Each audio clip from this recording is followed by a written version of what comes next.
Audio Jungle.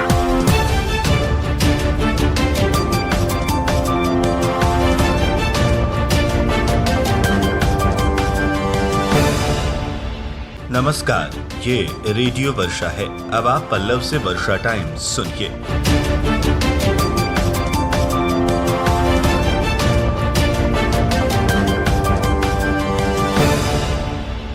पहले सुर्खियां। कृषि मेले में उमड़ रही है किसानों की भीड़। तीसरे दिन किसानों ने विभिन्न खरीदारी की।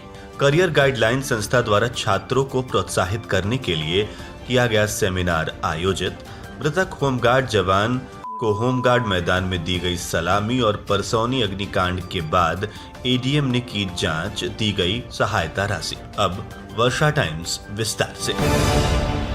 थावे प्रखंड स्थित होमगार्ड मैदान में किसान मेले के तीसरे दिन किसानों की भीड़ उमड़ी। सभी स्टॉल पर किसान खरीदारी करते नजर आए। गोपालगंज के विजयपुर से आए रेखा देवी ने किसानों के बीच मशरूम उत्पादन से बनने वाले समोसा, लड्डू, नमकीन, अचार, मशरूम पाउडर, खीरा पकौड़ा की जानकारी दी। सिवान जिले के लहेजी से आए हरेराम दास ने किसानों के बीच भरित कुमारी, मेथॉल, तेल, केला, पपीता की जानकारी दी। पटना शहर से आए प्रवीण कुमार ने किसानों के बीच प्रदर्शनी के माध्यम से एग्रीटेक द्वारा कम लागत में खेती करने, ज्यादा पैदावार की जानकारी दी। नवभारत फर्टिलाइजर मुजफ्फरपुर से किसानों को कीटनाशक दवाओं को इस्तेमाल करने के बारे में विस्तृत जानकारी मिली।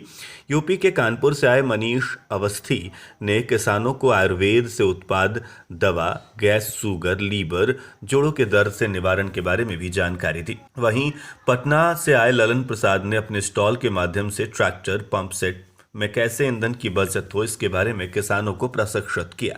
आत्मा गोपालगंज के अमिता कुमारी ने किसानों को खेती कैसे करें ताकि किसानों की आय दोगुनी हो, इसके बारे में विस्तार से बताया। वहीं बैकुंठपुर के स्टॉल के अरुण कुमार ने किसानों को नए तकनीक से खेती कैसे करें, इसकी जानकारी दी। भोरे स्टॉल के माध्यम से चंदन कुमार ने किसानों को ट्रैक्टर, थ्रेसर, सिंचाई के बारे में बताया। गोपालगंज दिवाकर स्टॉल के माध्यम से किसानों के बीच कीटनाशक, रोगर, सब्जी बीज धरती में नमी हो उसी समय लगाएं और छिड़काव के तरीके बताए गए। वहीं बंजारी मोड़ के बैंक ऑफ इंडिया के द्वारा स्टॉल के माध्यम से विनोद कुमार ने किसान को बैंक से कृषि लोन, गोल्ड लोन, प्रधानमंत्री पेंशन योजना सहित अन्य योजनाओं की जानकारी दी।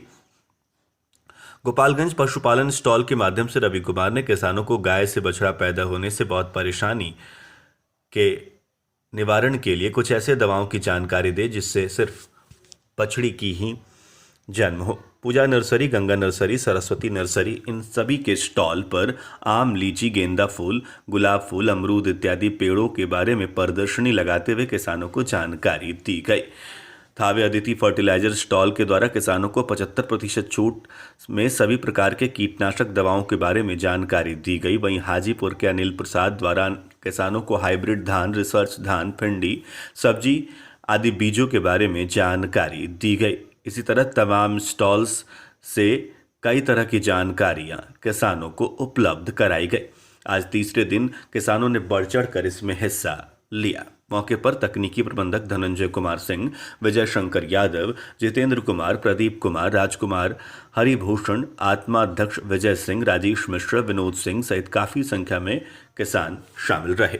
रविवार को थावे में गाइडलाइन ट्रांसफॉर्मिंग टैलेंट के तहत इंटर और मैट्रिक छात्राओं का सेमिनार आयोजन किया गया, जिसका उद्घाटन थानाध्यक्ष विशाल आनंद ने किया। इस सेमिनार में जिले के मैट्रिक और इंटर के छात्र छात्राओं ने भाग लिया। उद्घाटन के दौरान थानाध्यक्ष ने कहा कि आज के जमाने में टैलेंट का होना बहुत जरूरी है। असफलता से घबराए बिना लोगों को परिश्रम करना चाहिए, जिससे कामयाबी जरूर मिलती है। आप लोग शिक्षक का सम्मान करें, शिक्षक आपके गुरु हैं।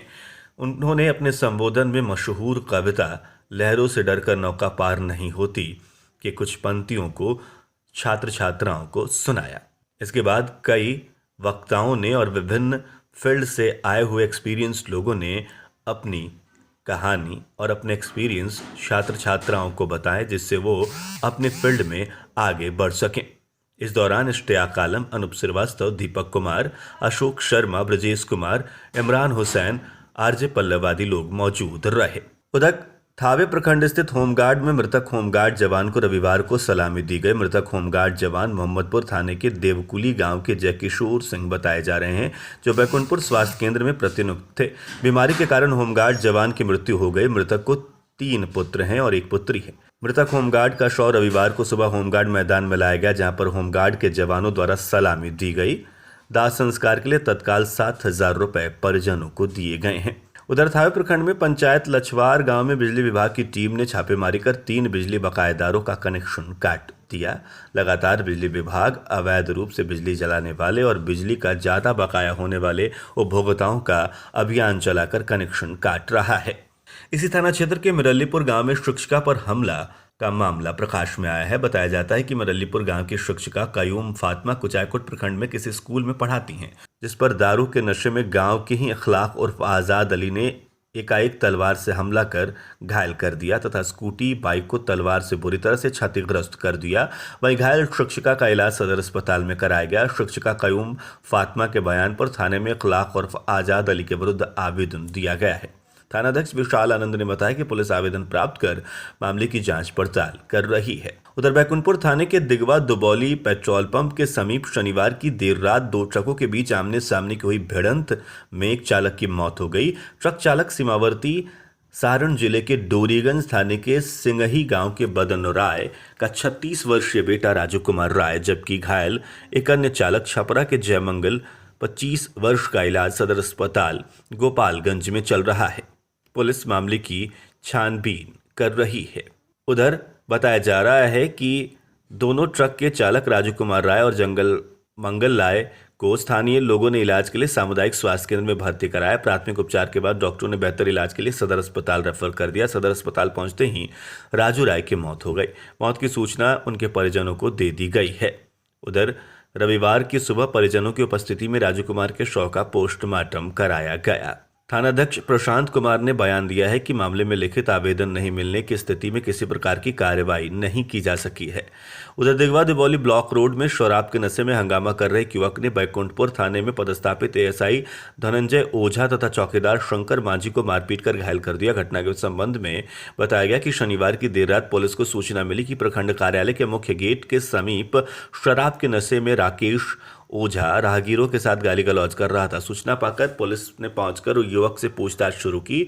इस बीच वह पुलिस पदाधिकारी और चौकीदार से उलझ गया। पुलिस कर्मियों के साथ दुर्व्यवहार करने के बाद मारपीट करने लगा। मारपीट के दौरान एएसआई और चौकीदार दोनों घायल हो गए। झड़प के दौरान नशे में धुत युवक भी घायल हो गया। घायलों को तत्काल सामुदायिक स्वास्थ्य केंद्र में भर्ती कराया गया। इस दौरान नशे में धुत युवक की मेडिकल जांच भी कराई गई, जिससे शराब पीने की पुष्टि हुई। उसके बाद पुलिस ने उसे गिरफ्तार कर लिया। मोहम्मदपुर थाने के परसौनी बगीचा टोला के अग्निपीड़ित परिवारों को प्रशासन ने राहत सामग्री मुहैया कराई है। रविवार को एडीएम वीरेंद्र प्रसाद ने परसौनी गांव पहुंचकर मामले की जांच की। जांच के दौरान पाया गया कि बिजली पोल पर शॉर्ट सर्किट से गांव में आगलगी की घटना हुई। उसके बाद सिलेंडर फटने से 2 लोग गंभीर रूप से झुलस गए। एडिशनल कलेक्टर ने राजस्व कर्मचारी द्वारा दिए गए जांच रिपोर्ट के आधार पर पीड़ित परिवारों के बीच 9800 रुपए प्रति परिवार सरकारी सहायता राशि उपलब्ध कराई।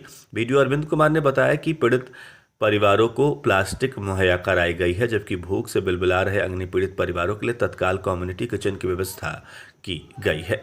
उधर शराब के नशे में युवक को गिरफ्तार कर लिया गया। मोहम्मदपुर की पुलिस ने शराब के नशे में हंगामा कर रहे युवक को गिरफ्तार किया है। गोपालगंज में 1 मार्च से थावे और छपरा के बीच 4 पैसेंजर ट्रेन का परिचालन होगा। एक्सप्रेस ट्रेन बनकर पैसेंजर ट्रेन चलेगी। रेलवे बोर्ड ने 32 जोड़ी सवारी गाड़ियों की सूची जारी की है। उधर भाजपा के प्रदेश महामंत्री देवेश कुमार ने बयान दिया है कि बिहार विधानसभा चुनाव में भाजपा ने जो वादा किया था उसे बजट में पूरा करने का प्रयास है। उन्होंने कहा कि अगले 5 वर्षों में 20 लाख रोजगार का सृजन होगा। प्रदेश कार्य समिति सदस्य बृजकिशोर सिंह के आवास पर आयोजित प्रेस कॉन्फ्रेंस में ये बयान जारी किया गया। उधर जदयू के जिला कार्य समिति की बैठक आयोजित की गई। हजियापुर स्थित डीएम आवास के सामने जदयू कार्यालय पर आयोजित बैठक में राष्ट्रीय महासचिव सह पूर्व मंत्री रामसेवक सिंह, सांसद डॉक्टर आलोक कुमार सुमन, विधायक समेत पार्टी के नेता और कार्यकर्ता शामिल हुए। उधर दिल्ली से मुजफ्फरपुर जा रही बस में 240 बोतल शराब बरामद की गई है। उसके बाद बस को जब्त कर लिया गया। पुलिस ने ड्राइवर समेत 4 लोगों को गिरफ्तार किया है। पुलिस ने बलथरी बैरियर पर यह कार्रवाई की। अब अंत में सुर्खियां एक बार फिर। कृषि मेले में उमड़ रही है किसानों की भीड़। तीसरे दिन किसानों ने विभिन्न खरीदारी की। करियर गाइडलाइन संस्था द्वारा छात्र छात्राओं को प्रोत्साहन देने के लिए किया गया सेमिनार। मृतक होमगार्ड जवान को होमगार्ड मैदान में दी गई सलामी और परसौनी अग्निकांड के बाद एडीएम ने की जांच और प्रदान की सहायता राशि। इसी के साथ वर्षा टाइम्स का ये अंक समाप्त हुआ। नमस्कार।